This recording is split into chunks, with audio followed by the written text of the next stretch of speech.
Indian geography कर रहे थे हम लोग। आज टॉपिक को आगे बढ़ा रहे हैं। ठीक है, आज का टॉपिक है खनिज तेल अथवा पेट्रोलियम। ठीक है, कैसे कैसे क्वेश्चन बनेंगे, जहां जहां पे हाईलाइट कराऊंगा उनको हाईलाइट करना है, वहां से क्वेश्चन बनने की संभावनाएं होती हैं। पहला, मिनरल मिनरल ऑयल और पेट्रोलियम। तो पेट्रोलियम टर्सरी युग की जलज अवसादी शैलों का चट्टानी तेल है। पहली लाइन ही सबसे इंपॉर्टेंट। यूपीएससी बहुत पहले क्वेश्चन पूछ चुकी कि जो पेट्रोलियम है वो किस प्रकार की शैलों में पाया जाता है, किस प्रकार की चट्टानों में पाया जाता है। आपने बोलना एक तो टर्सरी, टर्सरी याद रखना, टर्सरी युग की जलज बोलना जरूरी है, अवसादी शैलों में, एक्वस सेडिमेंट्री रॉक्स। क्या था आंसर? एक्वस सेडिमेंट्री रॉक्स या जलज अवसादी शैलों, और साथ में याद रखना टर्सरी युग की। ये अपने आप में एक क्वेश्चन और एक आंसर है। क्लियर हो गया? ठीक है। चट्टानी तेल भी बोलते हैं पेट्रोलियम को। क्या बोलते हैं? चट्टानी तेल भी बोलते हैं, जो हाइड्रोजन, आगे हाइड्रोकार्बन, सॉरी, जो हाइड्रोकार्बन यौगिकों का मिश्रण है। फिर क्वेश्चन पूछता है पेट्रोलियम क्या है? आंसर हाइड्रोकार्बन यौगिकों का मिश्रण है। क्या है? हाइड्रोकार्बन यौगिकों का मिश्रण है। इससे पेट्रोल, डीजल, ईथर, गैसोलीन, मिट्टी का तेल, चिकनाई तेल, चिकनाई तेल मतलब जो आप लुब्रिकेंट यूज करते हो, इंजन ऑयल वगैरह, ठीक है, इवन ग्रीस, मोम, लास्ट में बोलते हैं जो सड़कों पे बिछाया जाता है, क्या, तारकोल, कोल तार, तारकोल, है ना। ये सब कहाँ से प्राप्त होता है? इवन जो पॉलिस्टर भी प्राप्त होता है। आपने अगर सुना होगा कि एक जमाने में क्या हुआ, पॉलिस्टर का कपड़ा चला बहुत ज्यादा, है ना, रिलायंस ने निकाला पॉलिस्टर का कपड़ा। तो वो भी किससे निकलता है? मतलब पॉलिस्टर निकलता है, उससे फिर कपड़ा बनाया जाता था। चिकनाई तेल एवं मोम आदि प्राप्त होता है। वैक्स, मोम मतलब वैक्स प्राप्त होता है। ठीक है। भारत में कच्चे पेट्रोलियम का उत्पादन सन 2019-20 में 32,169 हजार टन है। कितना? 32,169 हजार टन, 3 जीरो और लगा दीजिए उसके आगे, टन है। इसमें अपतटीय यानी ऑफशोर क्षेत्र का योगदान 49.74% है। अपतटीय मतलब ऑफशोर। दो तरह से तेल निकाला जाता है, एक जमीन के इधर से और एक सागर में जाकर, जैसे मुंबई हाई है तो ऑफशोर मतलब अपतटीय। कहाँ जाना पड़ेगा? मुंबई हाई में जाना पड़ेगा। ठीक है, वहां से ओएनजीसी आपको पता ही है, उनका जो जहाज है सागर सम्राट, है ना। तो अपतटीय क्षेत्र का योगदान कितना? 49.74% है। वर्ष 2019-20 में राज्यों में कच्चे तेल का सर्वाधिक उत्पादन राज्य राजस्थान था। सबसे ज्यादा कच्चा तेल कहां से निकाला गया 19-20 में? आंसर राजस्थान। उसके बाद कहां से निकाला गया? आंसर गुजरात। उसके बाद कहां से निकाला गया? आंसर असोम। उसके बाद तमिलनाडु। तो ये क्रम याद रखना आप, सीक्वेंस। यूपीएससी जो होती है सीक्वेंस पूछती है। हालांकि ये आंकड़ा जो है 2019-20 का है। ठीक है, आपको कब का आंकड़ा चाहिए होगा? हाँ जी, 22-23 का। अगर आप 24 में पेपर दे रहे हो तो 22-23 का। ठीक है, और जब इकोनॉमिक सर्वे आएगा तो उसमें शायद इस चीज का क्या मिलेगा, हमें उल्लेख मिल जाएगा। वर्ष 2019-20 में राज्यों में कच्चे तेल का सर्वाधिक उत्पादन राज्य, फिर दोबारा 1 राजस्थान, 2 गुजरात, 3 असोम, 4 तमिलनाडु। और असोम वो जगह है जहां पर सबसे पहले तेल निकाला गया था भारत में। ठीक है, डिगबोई एक जगह पड़ती है, वहां पर किसी अंग्रेज ने देखा कि खच्चर जा रहे थे, उनके पैरों में कुछ क्या चिकना पदार्थ, क्योंकि दरारों से रिस रहा था तेल। उसने देखा, उसने कहा क्या है? ए बॉय डिग हियर, इसलिए नाम पड़ा होगा डिगबोई। क्या पड़ा? ए बॉय डिग हियर, यहाँ पे खोदो लड़के यहाँ पर, इसलिए क्या नाम पड़ा होगा? डिगबोय। ठीक है। और अगर वैसे बोलेंगे कि सबसे पहले तेल का कुआं कहाँ खोदा गया, तो आंसर टिटुसविले, यूएसए में। ये अरब वरब तो बाद में पता चला, पर जो पहला कुआं खोदा गया वो कहां खोदा गया? टिटुसविले, यूएसए में। इतना क्लियर हो गया? ठीक है, आगे। भारत में अवसादी बेसिनों का विस्तार 720, हाथ में रखिए, 720 मिलियन वर्ग किलोमीटर। आगे यहां पे ध्यान देते रहिए भाई, आगे पढ़िए उसको। किलोमीटर,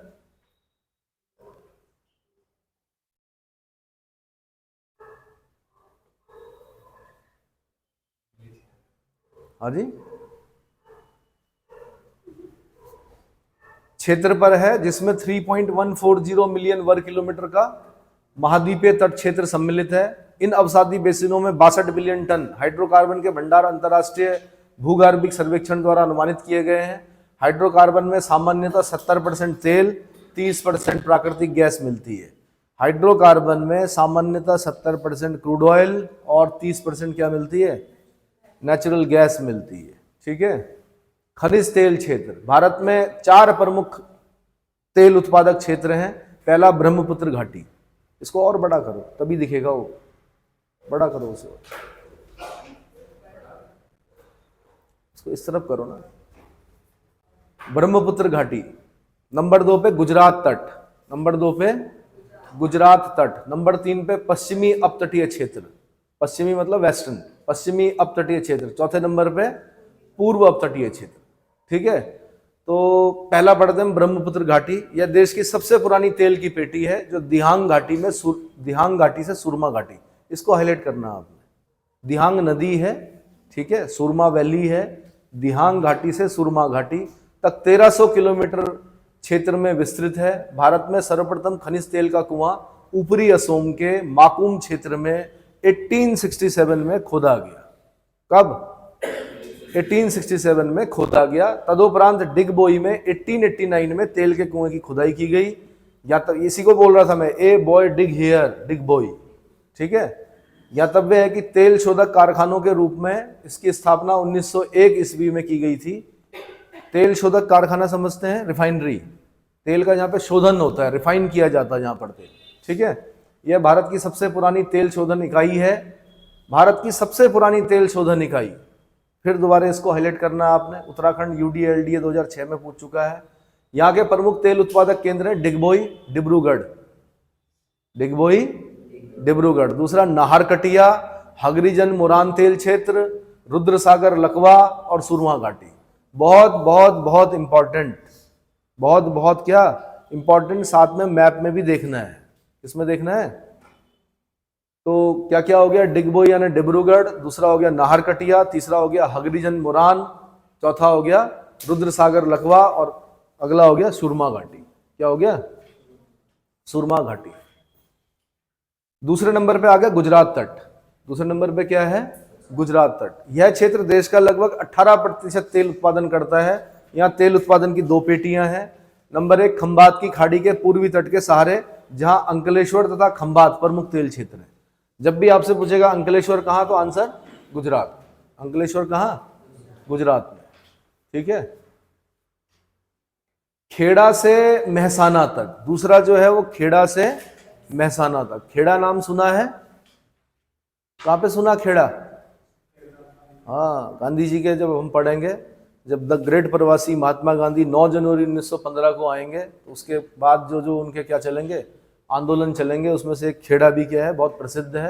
तो खेड़ा कहाँ पड़ता है? गुजरात में। ठीक है। खेड़ा से मेहसाना तक, जहां कलोल, सानंद, नवगांव, कोसांबा, ये देखो UP RO में पूछा हुआ 2013 में, नवगांव वाला, कोसांबा, ढोलका, ओलपाद, मेहसाना तथा बचारजी प्रमुख तेल क्षेत्र है। इसमें जो सबसे इंपॉर्टेंट है वो कलोल, सानंद और नवगांव है। जो आपने खास ध्यान रखने में कौन कौन से? कलोल, सानंद और नवगांव। ठीक है। भरूच, मेहसाना, अहमदाबाद, खेड़ा, बड़ौदा तथा सूरत प्रमुख तेल उत्पादक जिले, प्रमुख तेल उत्पादक जिले हैं। फिर उसके बाद अंकलेश्वर तेल क्षेत्र भरूच जिले में। अंकलेश्वर तेल क्षेत्र किस जिले में? आंसर भरूच जिले में। ये भरूच मैंने बताया था, हिस्ट्री में भी पढ़ेंगे हम, भारूकच, या इसको यूनानियों ने क्या कहा है? बेरी गाजा कहा है। क्या कहा है? बेरी गाजा। जब यूनानी इतिहासकार आए होंगे उस समय, तो उन्होंने क्या कहा? इसको बेरी गाजा। जिले में 30 वर्ग किलोमीटर क्षेत्र पर विस्तृत है। लोअर UP में आ रखा है 2004 में। अशुद्ध तेल कोयली तथा ट्रॉम्बे में परिष्कृत किया जाता है। कोयली, ट्रॉम्बे दोनों कहां पड़े? महाराष्ट्र में। कहां पड़े? महाराष्ट्र में। ट्रॉम्बे जो है महाराष्ट्र में पड़ता है। ठीक है।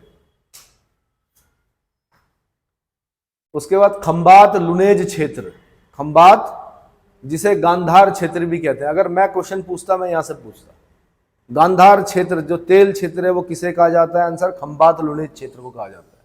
किसको कहा जाता है? खंबात लुनेज क्षेत्र को कहा जाता है। बड़ौदा के 60 किलोमीटर पश्चिम में स्थित है। उत्तराखंड UDLDA 2006 में पूछा जा चुका है। समझ में आ गया? आगे तीसरा हो गया पश्चिमी अपतटीय क्षेत्र, आ गया। अच्छा, एक और बचा हुआ है अहमदाबाद कलोल क्षेत्र, खंबात बेसिन के उत्तर में अहमदाबाद के चारों ओर स्थित है। ठीक है, उसके बाद आगे पश्चिमी अपतटीय क्षेत्र, कौन सा? पश्चिमी अपतटीय क्षेत्र। इस क्षेत्र में देश का 39.56% कच्चा तेल उत्पादित किया जाता है। इसके अंतर्गत 3 क्षेत्र सम्मिलित किए जाते हैं। नंबर 1 बॉम्बे हाई, सबसे जो जाना पहचाना तेल क्षेत्र है वो कौन सा है? बॉम्बे हाई क्षेत्र देश का विशालतम पेट्रोलियम उत्पादक क्षेत्र है। यह मुंबई के तट से 160 किलोमीटर की दूरी पर 25,000 वर्ग किलोमीटर क्षेत्र पर विस्तृत है। यह भारत के तेल और प्राकृतिक गैस निगम द्वारा नियंत्रित है, ओएनजीसी। किसके द्वारा नियंत्रित है? ओएनजीसी। और ओएनजीसी का जो जहाज है उसका नाम है सागर सम्राट। क्या नाम है? इस तेल क्षेत्र को रूस एवं भारत की संयुक्त टीम ने वर्ष 1964 से 67 के बीच में मध्य खोजा तथा इसका नामकरण वर्ष 1965 में किया गया। ज्ञातव्य है कि यहाँ सबसे पहले तेल कुआं वर्ष 1974 में खोजा गया था। यूपीपीसीएस मेंस में पूछा जा चुका है 2014 में। राज्यों में सर्वाधिक कच्चे तेल का उत्पादन राजस्थान में होता है। कच्चे तेल का उत्पादन सबसे ज्यादा कहाँ होता है? राजस्थान में। बेसिन तेल क्षेत्र बॉम्बे हाई के दक्षिण पश्चिम में स्थित है। इस क्षेत्र के तेल भंडार बॉम्बे हाई से अधिक बड़े हैं। मिल ही रहा है अभी, मैंने कहा नहीं अभी तो एक नया क्षेत्र मिला अंडमान निकोबार के आसपास वाला, और जो आपके कृष्णा और गोदावरी डेल्टा जो क्षेत्र हैं वहां पर भी क्या है, यानी हमारी जो निर्भरता है किन पर, ये खाड़ी देशों पर, ये कम हो जाएगी कुछ समय बाद, खासकर प्राकृतिक गैस के मामले में। ठीक है, ये आईएएस का क्वेश्चन है भाई। अलियाबेट ये कहां से आ गया भाई? हाँ, अलियाबेट तेल क्षेत्र भावनगर से 45 किलोमीटर दूर खंबात की खाड़ी में स्थित है।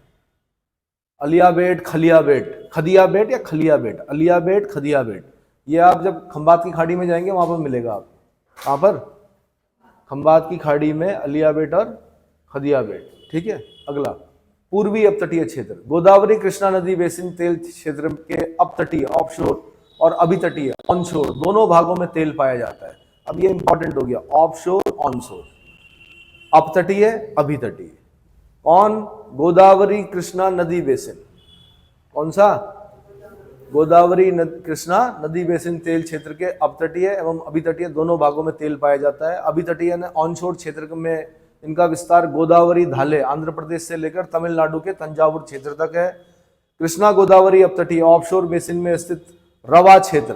भाई जिन चीजों को आप ध्यान नहीं दे रहे ना, धाले और ये रवा क्षेत्र, ये स्टार बना हुआ यहां पर, क्या बना हुआ? तो आपने बोलना है रवा, RAVA में तेल प्राप्त हुआ है। अन्य तेल क्षेत्र अमलापुरु आंध्र प्रदेश में, नरीमनम तथा कोइर कलापल्ली कावेरी बेसिन में स्थित है। सब क्वेश्चन बने हुए हैं, सब पे स्टार लगा हुआ है। नरीमनम कोइर कलापल्ली कावेरी बेसिन में स्थित है। अशुद्ध तेल चेन्नई के निकट पनाईगुडी में परिष्कृत किया जाता है। इसका मतलब रिफाइन कहाँ किया जाता है? पनाईगुडी में। ठीक है, तो दक्षिण भारत के तेल की जो मांग है वो यहां से पूरी की जाती है। बाकी तो हमें आयात ही करना पड़ता है। क्या करना पड़ता है? आयात करना पड़ता है। अगला केयर्न एनर्जी एंड ओएनजीसी कंपनियों द्वारा संयुक्त रूप से राजस्थान के बाड़मेर जिले में मंगला, भाग्यम, ऐश्वर्या नामक तेल क्षेत्रों की खोज की गई। ये बहुत पहले का क्वेश्चन है कि मंगला, भाग्यम और ऐश्वर्या क्या है? तो ये तेल क्या है? कुएं हैं, तेल क्षेत्र हैं। ये क्या है? एक मंगला हमने डैम पढ़ा था, वो पाकिस्तान में है। किस नदी पर है मंगला डैम? देखो,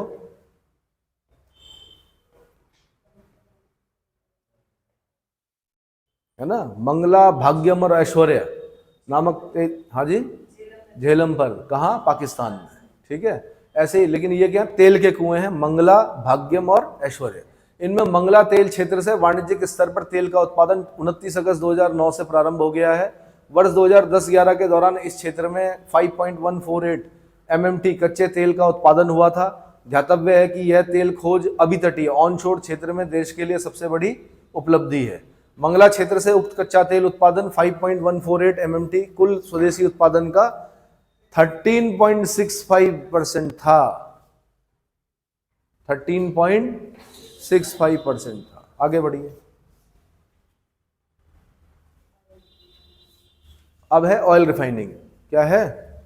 ऑयल रिफाइनिंग। अप्रैल 2020 तक देश की तेल शोधन स्थापित क्षमता 249,866 हजार टन थी, जबकि देश में कच्चे तेल का शोधन 254,386 हजार टन हुआ। ज्ञातव्य है कि स्वतंत्रता के समय देश की कच्चा तेल शोधन क्षमता 0.25 मिलियन टन थी, जो 1998 में बढ़कर 62 मिलियन टन हो गई थी। कच्चा तेल शोधन क्षमता में तीव्र गति से हुए विस्तार के चलते देश अब पेट्रोलियम उत्पादों का निर्यातक हो गया है। पेट्रोलियम उत्पादों का निर्यातक हो गया है।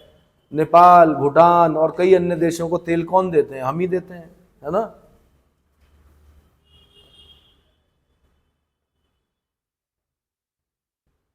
एक अप्रैल 2020 तक देश में 23 तेल शोधक कारखाने, कितने? 23। ये याद करना पड़ेगा कि 23 तेल शोधक ऑयल रिफाइनरीज हैं, जिसमें से 18 जो हैं वो कैसी हैं? सरकारी सार्वजनिक क्षेत्र की, और 3 क्या हैं? निजी क्षेत्र की। 2 क्या है? संयुक्त उपक्रम है। 18 सार्वजनिक क्षेत्र की, 3 निजी क्षेत्र की, 2 संयुक्त उपक्रम काम कर रहे हैं। निजी जैसे रिलायंस का मैंने बताया था आपको, मोती खावड़ी जामनगर गुजरात में, ये बताया था, मोती खावड़ी गुजरात में। तो एशिया की सबसे बड़ी रिफाइनरी थी किसकी? रिलायंस की, निजी क्षेत्र की। ऐसी सार्वजनिक क्षेत्र के 18 तेल शोधन कारखानों में से 9 का स्वामित्व इंडियन ऑयल कॉर्पोरेशन लिमिटेड,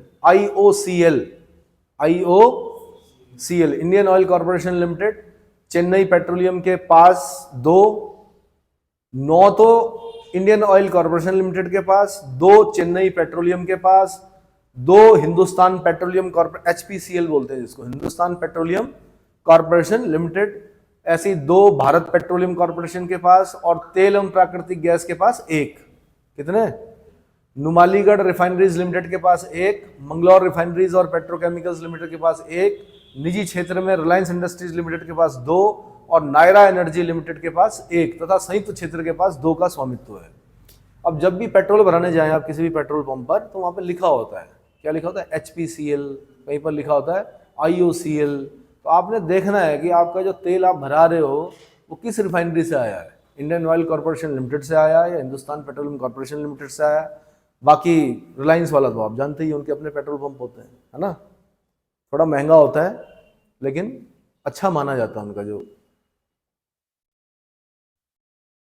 फिर प्राकृतिक गैस, नेचुरल गैस के बारे में पढ़ना है, ठीक है। प्राकृतिक गैस अधिकांशतः खनिज तेल के साथ मिलती है। यह तेल भंडार के ऊपर स्थित होती है तथा तेल कूप वेधन के समय बाहर निकलती है। इसका उपयोग तापीय शक्ति संयंत्रों यानी थर्मल पावर स्टेशंस जो होते हैं, खाली कोयला जलाकर ही बिजली पैदा नहीं की जाती, गैस जलाकर भी बिजली पैदा की जाती है ना। यानी तापीय शक्ति संयंत्रों, अगला उद्योगों, घरेलू ईंधन यानी खाना पकाने की गैस, तथा उर्वरकों के उत्पादन में किया जाता है, ठीक है। वर्ष 2018-19 में देश में 32873 मिलियन क्यूबिक मीटर गैस का उत्पादन हुआ था, जो 2019-20 में घटकर 31184 मिलियन क्यूबिक मीटर हो गया। वर्ष 2019-20 में प्राकृतिक गैस का सर्वाधिक, अब फिर यह याद करना आपने, 19-20 में सर्वाधिक गैस उत्पादन किसने किया? असम ने किया।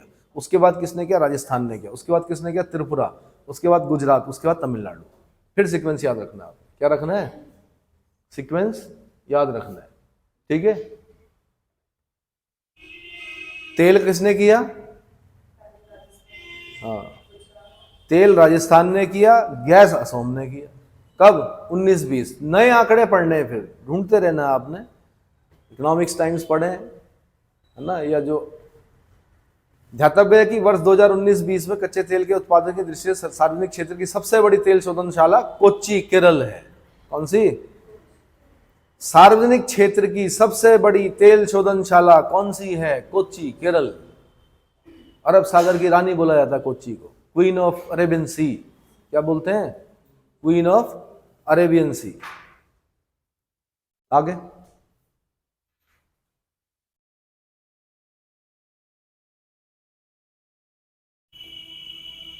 और आने वाले समय में, अभी आप गैस सिलेंडर के लिए पहले लाइन लगाते थे, सुबह 4 बजे लाइन लगानी पड़ती थी, फिर धीरे धीरे अब होम डिलीवरी होने लग गई। धीरे धीरे ये सिलेंडर भी खत्म हो जाएंगे आपके घरों में जिस तरह पानी की पाइपलाइंस होती है, हर घर जल होता है ना, जैसे वैसे ही क्योंकि महानगरों में तो हो चुकी है। अब आपके यहाँ भी मीटर लगेगा, पाइपलाइन बिछेगी, उसके हिसाब से क्या होगा, गैस आप जितना यूज करोगे उस हिसाब से बिल आएगा। और जैसे आप मोबाइल चार्ज करते हो ना, वैसे चार्ज करना पड़ेगा, ठीक है, और वो ज़्यादा बेटर है, ठीक है, समय की बचत और बहुत सारी चीज़ें। और कायदे से उत्तराखंड जैसे राज्यों में ये चीज़ें होनी चाहिए, क्योंकि हमने क्या कर रखा है, हमारे ही जंगल तो हैं जो आपको ऑक्सीजन दे रहे हैं, तो भाई हमारे जंगल सुरक्षित रहें, ताकि हम लोग जंगलों मतलब हमारे लोग जो हैं वो जंगलों की तरफ ना जाएं, उन पर निर्भरता कम हो। तो इसलिए क्या होना चाहिए, गैस पाइपलाइन बिछनी चाहिए हमारे यहाँ, ठीक है। और वो सस्ता भी पड़ता है, सिलेंडर से सस्ता पड़ता है, उसमें क्या ट्रांसपोर्टेशन वाला जो चार्जेस होता है वो नहीं पड़ता एक्स्ट्रा, है ना। ये पाइपलाइनें कौन सी हैं, जैसे अभी पढ़ेंगे आप, हजीरा, बीजापुर, जगदीशपुर, HBJ पाइपलाइन, ये बड़ी बड़ी पाइपलाइनें होती हैं जो क्या करती हैं, गैस को, तेल को इधर से उधर करती हैं। मैंने आपको बताया था कि अगर पाकिस्तान थोड़ा समझदार होता तो कब की हमारे यहाँ तापी बिछ जाती, तुर्कमेनिस्तान, अफगानिस्तान, पाकिस्तान और इंडिया, और एनर्जी में हमारा क्या होता, थोड़ा सही हो जाता, बढ़िया।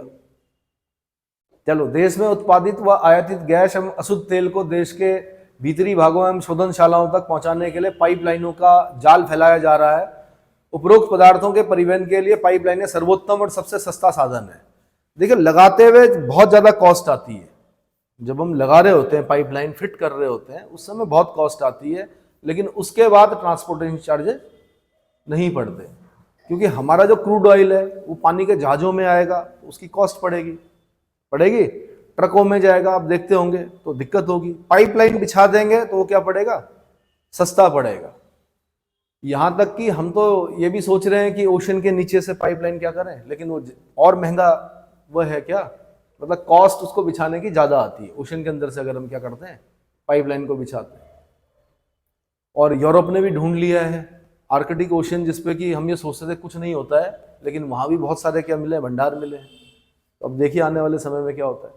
31 मार्च 2022 की स्थिति के अनुसार देश में परिचालित प्राकृतिक gas pipeline, operating natural gas pipeline का कुल नेटवर्क 21715 किलोमीटर था, 221,715 किलोमीटर था, जबकि निर्माणाधीन गैस पाइपलाइन का नेटवर्क 14,240 किलोमीटर था। इस प्रकार देश में कुल परिचालित व निर्माणाधीन प्राकृतिक गैस पाइपलाइन का नेटवर्क 35,955 किलोमीटर था। कितना था, इन दोनों को जोड़ दो तो 35,955 किलोमीटर था। ध्यातव्य है कि Hazira, Vijaypur, Jagdishpur, GREP gas rehabilitation and expansion project Dahej, कौन सा, Dahej, Vijaypur HVJ VDPL 4222 kilometre देश की सबसे बड़ी प्राकृतिक गैस पाइपलाइन है। इसको आपने पूरा क्या करना है, देश की सबसे बड़ी गैस पाइपलाइन कौन सी है, हजीरा, बीजापुर या विजयपुर, जगदीशपुर, है ना। उसके बाद नाहरकटिया, नूनमती, बरौनी पाइपलाइन। बरौनी आपका कहाँ पड़ता है, बिहार में। नाहरकटिया कहाँ पड़ता है आपका, असम में। नाहरकटिया चेक कीजिए, यह पाइपलाइन 78 नदियों को पार करती है तथा इसके 9 पंपिंग स्टेशन हैं। अनेक सहायक पाइपलाइन हैं, जैसे नूनमती Siliguri pipeline, Lakwa Rudrasagar Barauni pipeline, Barauni Haldia pipeline, Noonmati Bongaigaon pipeline तथा हल्दिया मौरीग्राम राजबंद पाइपलाइन। ये आपको ऑक्सफोर्ड में एक एटलस मिलेगा, शायद उसमें इसके क्या होंगे, जो पाइपलाइन होंगी उनका पूरा डायग्राम बना रखा होगा, कहाँ कहाँ पर जा रही है। अगर ऑक्सफोर्ड नहीं होगा तो इसी बुक में उन्होंने पूरी पाइपलाइन का क्या दे रखा होगा, भारत में कहाँ से कहाँ तक जा रही है, कितने किलोमीटर लंबी है, वो सारा डिटेल दे रखा होगा। फिर है मुंबई हाई, मुंबई अंकलेश्वर कोयली पाइपलाइन। यह बंबई हाई के तेल क्षेत्रों को गुजरात की कोयली शोधनशाला में जोड़ती है। बंबई हाई से तेल कहाँ जाता है रिफाइन होने के लिए, गुजरात की कोयली शोधनशाला में जाता है। कहाँ जाता है, कोयली में, ठीक है। कोयली गुजरात में पड़ा, हाँ। फिर सलाया कोयली मथुरा पाइपलाइन, सलाया कोयली मथुरा पाइपलाइन, यह खंबात क्षेत्र के अशुद्ध तेल को कोरमग्राम होते हुए कोयली तथा मथुरा शोधनशालाओं तक पहुंचाती है।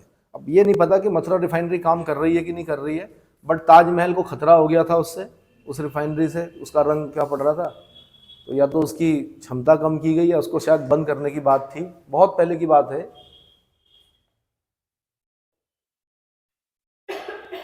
हजीरा विजयपुर जगदीशपुर एचवीजे गैस पाइपलाइन, यह पश्चिमी तटीय तेल क्षेत्रों के प्राकृतिक गैस का देश के आंतरिक भागों तक परिवहन करती है।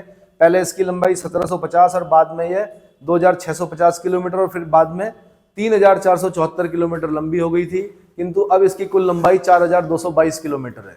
यह कावस गुजरात, अंता, बड़ा ये आईएएस का क्वेश्चन है भाई, अंता राजस्थान, औरैया उत्तर प्रदेश के 3 विद्युत स्टेशनों तथा बीजापुर, सवाई माधोपुर, जगदीशपुर, शाहजहांपुर, आंवला। अब जैसे यहां जाएगा ना आंवला, तो फर्टिलाइजर बनता है यहां पर आंवला में, तो जहां फर्टिलाइजर बनेगा वहां पर भी गैस की आवश्यकता पड़ती है। आंवला तथा बबराला के 6 उर्वरक, अच्छा बोल तो दिया उसने, 6 उर्वरक संयंत्रों को प्राकृतिक गैस प्रदान करती है। बीजापुर, सवाई माधोपुर, जगदीशपुर, शाहजहांपुर, आंवला, बबराला। आंवला जब भी आपका नाम आता ना दिमाग में तो फर्टिलाइजर, किसके लिए, जैसे सिंदरी नाम आता फर्टिलाइजर, आंवला फर्टिलाइजर, तो जहां फर्टिलाइजर के कारखाने होंगे वहां प्राकृतिक गैस की आवश्यकता पड़ेगी, ठीक है। उसके बाद है महसाना भटिंडा पाइपलाइन, 1940 किलोमीटर लंबी, भटिंडा शोधनशाला तक अशुद्ध तेल पहुंचाने के लिए बिछाई जा रही है। उसके बाद बाड़मेर भोगत हीटेड क्रूड पाइपलाइन, यह पाइपलाइन राजस्थान के बाड़मेर से होकर गुजरात के भोगत तक जाती है। हीटेड पर खास ध्यान दीजिए, क्या ध्यान दीजिए, हीटेड भोगत तक जाती है। इनकी लंबाई लगभग 720 किलोमीटर है। यह विश्व की सबसे लंबी लगातार गर्म रहने वाली इंसुलेटेड पाइपलाइन है, गर्म रहने वाली, इसीलिए मैंने कहा हीटेड पर खास ध्यान दीजिए, पाइपलाइन है। इस पाइपलाइन का संचालन केयन ऑयल एंड गैस तथा वेदांता लिमिटेड द्वारा किया जा रहा है। विश्व की सबसे लंबी लगातार गर्म रहने वाली इंसुलेटेड पाइपलाइन कौन सी है, आंसर बाड़मेर भोगत हीटेड क्रूड पाइपलाइन। कौन सी, समझ में आ गया, ठीक है, आगे बढ़िए। उसके बाद है दाभोल बंगलुरु प्राकृतिक गैस पाइपलाइन, यह पाइपलाइन महाराष्ट्र के दाभोल कहां पड़ता है, महाराष्ट्र में से को कर्नाटक के बंगलुरु से जोड़ती है तथा इसकी कुल लंबाई 1414 किलोमीटर है। यह पाइपलाइन महाराष्ट्र के रत्नागिरी जिले के दाभोल से होते हुए, रत्नागिरी जिला दाभोल, रत्नागिरी जिला दाभोल, दाभोल रत्नागिरी जिला, ठीक है, से होते हुए कर्नाटक के बेलगाम, धारवाड़, गडम, बेल्लारी, देवनागरी, चित्रदुर्ग, तुमकुर, रामनगरम, बंगलुरु ग्रामीण और बंगलुरु शहरी जिलों से गुजरती है। 16 million metric standard cubic metre प्रतिदिन MMSCMD प्राकृतिक गैस की क्षमता वाली इस पाइपलाइन का निर्माण 4500 करोड़ रुपए के निवेश से हुआ है, इन्वेस्टमेंट से हुआ है। KG-D6 was the single largest source of domestic gas in the country in 2012 and accounted for almost 35% of the total gas consumption in India. प्राकृतिक गैस का विशालतम संकेंद्रण बंबई हाई तथा बेसिन तेल क्षेत्र में 1, 2, 3 नीलम, मुक्ता तथा पन्ना क्षेत्रों में पाया जाता है। यूपी पीसीएस 2012 में पूछ चुका है। गुजरात में जगतिया तथा गोवा क्षेत्र एवं असम में नाहरकटिया तथा मोरान तेल क्षेत्र महत्वपूर्ण है। पेट्रोलियम मंत्रालय की वार्षिक रिपोर्ट 2019-20 के अनुसार प्राकृतिक गैस उत्पादन का सर्वाधिक उपयोग उर्वरक उत्पादन 37.86%। सबसे ज्यादा कहां यूज हो रहा है गैस, उर्वरक में, कितना, 37.86। उसके बाद विद्युत उत्पादन में 34% के क्षेत्र में तथा 28.14% अन्य क्षेत्रों में। अन्य मतलब घरेलू गैस जो हो रही है ना, उन सब चीजों में। गैस आधारित उर्वरक संयंत्रों में हजीरा गुजरात में, थाल वैसेल महाराष्ट्र में, विजयपुर मध्य प्रदेश में, सवाई माधोपुर राजस्थान में, जगदीशपुर, शाहजहांपुर, आंवला, बबराला ये उत्तर प्रदेश में और नामरूप असम सम्मिलित है। तो फर्टिलाइजर के कारखाने कहाँ कहाँ हैं ये भी आपका यहीं पर क्लियर हो गया, ठीक है। उसके बाद प्राकृतिक गैस ताप संयंत्रों में ईंधन के रूप में प्रयुक्त होती है, जिसमें नामरूप असम, ध्रुवरण तथा कावस गुजरात, अंता राजस्थान और औरैया उत्तर प्रदेश सम्मिलित है। खत्म। हाँ बिल्कुल, अरे बिना ये क्वेश्चन आ रखा भाई। बीना से क्वेश्चन उत्तराखंड में भी पूछा जा चुका है। ये बीना लिखा हुआ बीना के नाम से आया था। 28 दिसंबर 2021 प्रधानमंत्री नरेंद्र मोदी ने बीना मध्य प्रदेश पनकी उत्तर प्रदेश बहुउत्पाद पाइपलाइन परियोजना राष्ट्र को समर्पित की। यह पाइपलाइन मध्य प्रदेश स्थित बीना मध्य प्रदेश रिफाइनरी से लेकर कानपुर उत्तर प्रदेश के पनकी स्थित POL petroleum oils and lubricant POL terminal तक विस्तृत है। इस पाइपलाइन की कुल लंबाई 356 किलोमीटर, उत्तर प्रदेश में 283 किलोमीटर और मध्य प्रदेश में 73 किलोमीटर है तथा इसकी क्षमता लगभग 3.45 मिलियन मीट्रिक टन प्रतिवर्ष है। यह परियोजना उत्तर प्रदेश के 5 जिलों ललितपुर, झांसी, जालौन, कानपुर देहात, कानपुर नगर तथा मध्य प्रदेश के 2 जिलों सागर और टीकमगढ़ को आच्छादित करेगी। 7 जिले हैं कुल, 5 जिले आपके उत्तर प्रदेश के और 2 जिले आपके मध्य प्रदेश के। वीना है ना। इस पाइपलाइन के माध्यम से वीना रिफाइनरी के उत्पादों की सुरक्षित एवं सुव्यवस्थित निकासी सुनिश्चित हो सकेगी तथा वीना से पनकी तक उत्पादों की ढुलाई में कार्बन उत्सर्जन में लगभग 68% की कमी होगी। ज्ञातव्य है कि इस पाइपलाइन का संचालन भारत पेट्रोलियम कॉर्पोरेशन लिमिटेड कर रहा है। तो बीना पनकी बहुउत्पाद पाइन लाइन परियोजना है ना। तो वीना रिफाइनरी पूछा था कि कहां पर है, उत्तराखंड वालों ने पूछा, आंसर मध्य प्रदेश में। कहां पर? मध्य प्रदेश। इतने काम चल जाता है इतने में। यहाँ पर वीना रिफाइनरी कहाँ है जी? मध्य प्रदेश। आगे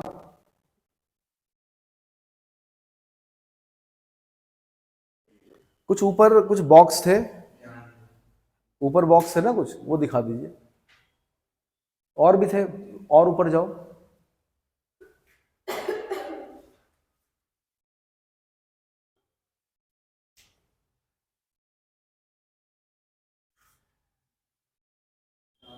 हाँ, ये आपने एक ये बॉक्स पूरा ध्यान से देखना है कि इंडियन ऑयल कॉर्पोरेशन लिमिटेड 1962 में स्थापित हुआ था।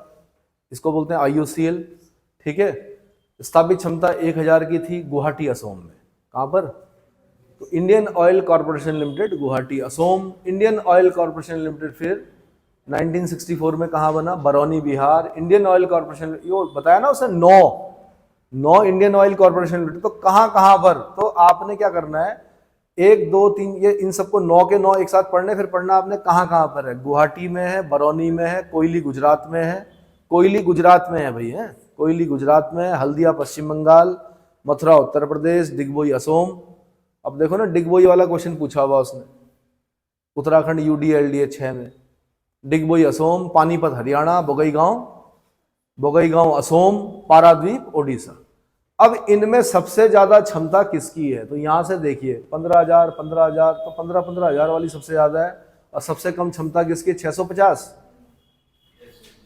1901 में ना, डिगबोई असोम की। ठीक है।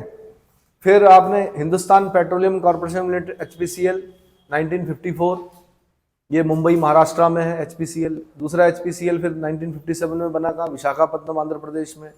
भारत पेट्रोलियम कॉर्पोरेशन BPCL, ये कहाँ बना?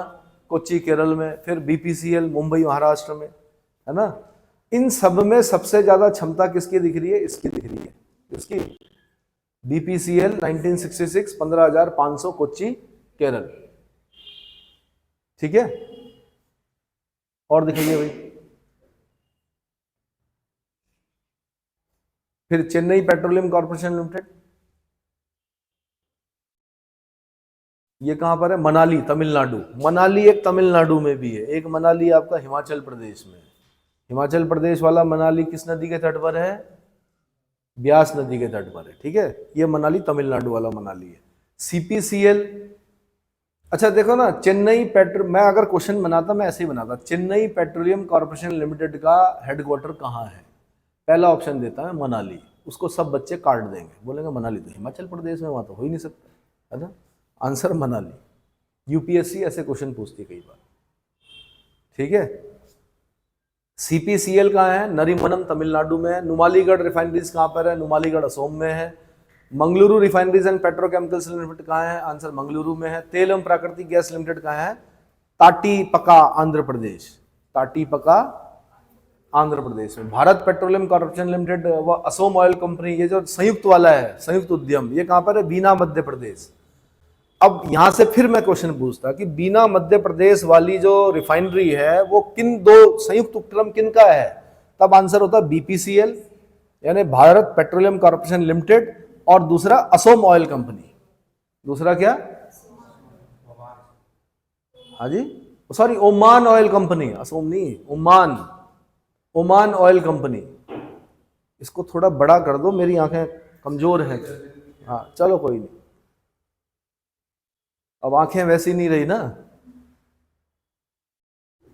और ये वाला क्या है, जो भटिंडा पंजाब वाला है, वह HPCL और मित्तल एनर्जी लिमिटेड का संयुक्त उद्यम है। ऐसा ना ब्लैक बोर्ड में जब पढ़ाते थे आंखें खराब नहीं होती थी, इनमें आंखें खराब हो जाती है, क्योंकि क्या है, और आप तो नया बैच हो, लेकिन पता नहीं कब से पढ़ा रहे, 2015 से पढ़ा रहे इस पे, जब किसी के पास नहीं था यहाँ तब से पढ़ा रहे। तो उससे क्या होता है कि बार बार पढ़ने से, और खासकर ये वाली आई, ये वाला जो साइड है, ये वाली आंख फिर भी ठीक है, ये वाली दिक्कत करती है। HPCL व मित्तल एनर्जी लिमिटेड संयुक्त उपक्रम, ये कहा भटिंडा पंजाब। फिर मैं पूछता, भटिंडा पंजाब वाला जो संयुक्त उपक्रम रिफाइनरी है वो किस किस की है? HPCL, Hindustan petroleum corporation limited, और मित्तल एनर्जी लिमिटेड। कौन सा? Mittal energy limited. फिर रिलायंस इंडस्ट्री लिमिटेड, जामनगर गुजरात। मैंने बताया मोती खावड़ी, पर्टिकुलर जगह का नाम क्या है? मोती खावड़ी, क्योंकि यहाँ के कम से कम 3 या 4 बच्चे जो हैं वो यहाँ पर जामनगर में क्या है, सिक्योरिटी ऑफिसर बने थे।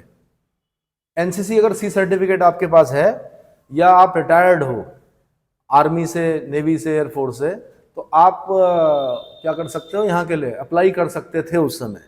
किसके लिए? Security officer. बहुत अच्छी फैसिलिटी मिलती है, बहुत अच्छा वेतन होता है। सिक्योरिटी गार्ड नहीं बोल रहा हूँ मैं, सिक्योरिटी ऑफिसर बोल रहा हूँ। जो लेफ्टिनेंट कैप्टन रैंक के लोग होते हैं, एक उनको लेते हैं वो, और उनके सबऑर्डिनेट के रूप में जो NCC C सर्टिफिकेट, बहुत अच्छा RD रिपब्लिक डे परेड कर रखी हो जिन्होंने दिल्ली में, है ना, और जिनके पास बहुत सारे सर्टिफिकेट्स हों, उन लोगों को क्या करते हैं वो लोग? मौका देते हैं। कौन लोग? रिलायंस वाले, ठीक है।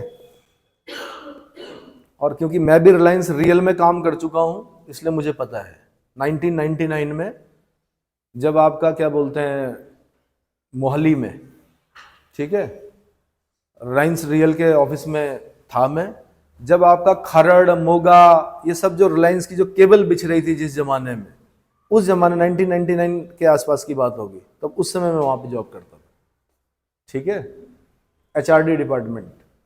चलो जी, RIL SEZ, special economic zone, RIL Jamnagar Gujarat, ये 2008 में बना है। नायरा एनर्जी लिमिटेड NEL, ये कहाँ है? वादीनर। तो इसमें भी देख रहे होंगे आप कि देखो ना, इसका 35,200, 33,000, लेकिन औरों के आपको कम दिख रहे होंगे। तो इसका मतलब इतना इनका क्या है, क्षमता बहुत ज्यादा है। 33,000, 35,200, कितना ऊपर हम पढ़ रहे थे 15,500, यहां हम पढ़ रहे हैं 33,000, 35,200। तो यही है कि प्राइवेट जो है, प्राइवेट सेक्टर जो है वो ज्यादा काम कर रहा है, ज्यादा अच्छी क्वालिटी दे रहा है। अगला बॉक्स दिखाइए भाई। कच्चे तेल में शीर्ष 5 उत्पादन 1000 टन में, अपतटीय में 19-20 का अगर हम देख रहे हैं तो सबसे ज्यादा अपतटीय, उसके बाद में राजस्थान, दूसरे नंबर पे कौन है? राजस्थान, फिर गुजरात, फिर असम, फिर तमिलनाडु, है ना। आगे अगला दिखाओ। तो बस इनको एनालिसिस करना है, बार बार पढ़ना है, याद करना है, करते रहिए तो क्या हो जाएगा।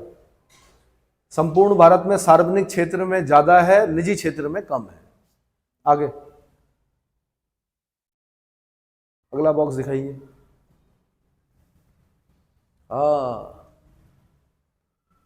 भारतीय तेल निगम लिमिटेड IOCL की 11वीं, देश की 23वीं रिफाइनरी, पारादीप रिफाइनरी को प्रधानमंत्री नरेंद्र मोदी ने 7 फरवरी 2016 को राष्ट्र को समर्पित किया। कुल 34,555 करोड़ रुपए की लागत से निर्मित यह रिफाइनरी 33-45 एकड़ क्षेत्र में विस्तृत है। इस रिफाइनरी की स्थापना के बाद देश में अब तक कुल 23 तेल शोधनशालाएं स्थापित हो चुकी हैं, ठीक है।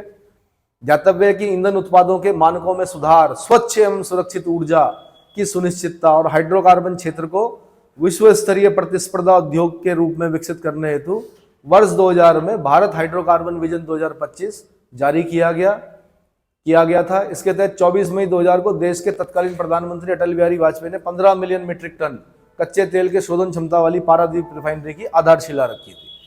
अब देखिए ना, टाइम लगता है। आधारशिला वाजपेयी जी ने रखी, जो राष्ट्र को समर्पित किया हो, मोदी जी ने किया है ना। तो और कॉस्ट देख लीजिए, सब किससे होता है, सब जो घरेलू राष्ट्रीय बचत होती है उससे होता है, इन्वेस्टमेंट से होता है, निवेश जो होता है उससे होता है। इसलिए बोला जाता है बचत निवेश ये देश की आर्थिकी को क्या करते हैं, आगे पहुंचाते हैं। ठीक है, तो ये दे रखा है इंडिया में कुल 603.36 क्या रिजर्व भंडार को क्रूड ऑयल और नेचुरल गैस के इंडिया एज 1/4/2020 को जो निकला, इंडिया में जो क्रूड ऑयल का रिजर्व है इतना है, नेचुरल गैस का इतना है, कितना 603.36 क्रूड ऑयल और 1371.89 नेचुरल गैस। ऑन शोर कितना है 331.28 और उधर 490.96, ऑफ शोर दे 272.08 और नेचुरल गैस कितनी 880.93। लेकिन मैंने कहा लगातार बढ़ रहा है आंकड़ा, लगातार खोज रहे हैं हम लोग। तो जैसे मैंने कहा कि आपको अंडमान निकोबार क्षेत्र, कृष्णा गोदावरी डेल्टाई क्षेत्र, नए नए क्या मिल रहे हैं, स्रोत मिल रहे हैं हमें, है ना, सोर्सेज मिल रहे हैं। आगे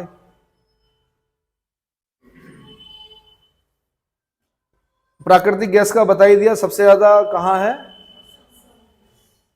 असोम में, फिर राजस्थान, फिर त्रिपुरा, फिर गुजरात, फिर तमिलनाडु। सीक्वेंस याद रखना है, आंकड़ा याद नहीं करते हैं, ठीक है, कर लो तो अच्छा है। अब तटीय कितना, सार्वजनिक क्षेत्र में कितना, निजी क्षेत्र में कितना, संपूर्ण भारत में कितना, हल्का ध्यान रखना पड़ता है। पेपर में जब क्वेश्चन आएगा तो सीक्वेंस पूछा जाता है हमेशा। आगे मेरे ख्याल से कल लोगे ये चैप्टर खत्म, अब नया चैप्टर शुरू करेंगे, ठीक है।